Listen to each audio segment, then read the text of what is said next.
राम जी ना ना हम जाई बैठ ना हो अब आया अब तोहरो के लगाई अरे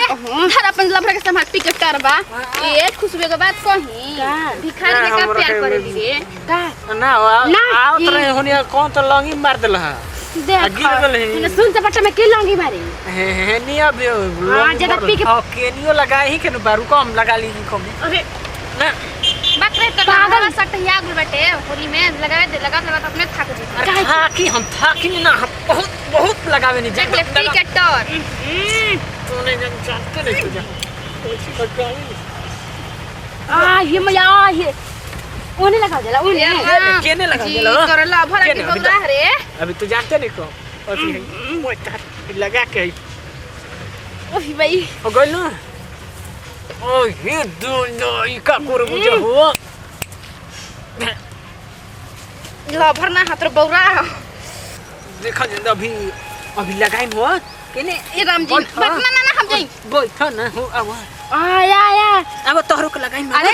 धर अपन लफड़ा के संभाल पिक करबा ए खुशबू के बात कही भिखारी के का प्यार करे दी रे का ना आवत रहे होनी कौन तो लंगी मार देल है देख तूने सुन चपटा में के लंगी मारी हे नहीं अब हां जदा पिक तनी रुको ना कहां जातो तोहरे में लगावे में तनी ठीक लागत तनी लगा ली ये कर भाई तनी लगा ले तोहरे में ठीक लागत खुशबू के लभरी रउआई का करतानी जी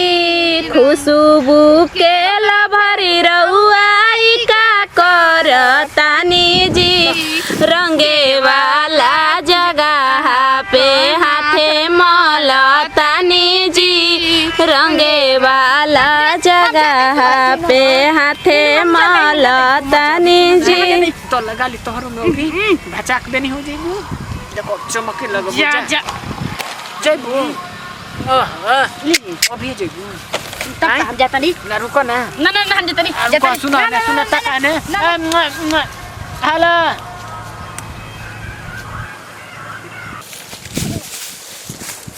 रे भाई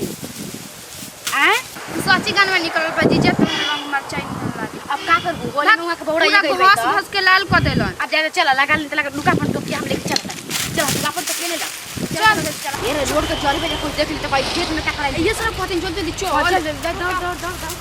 जल्दी रे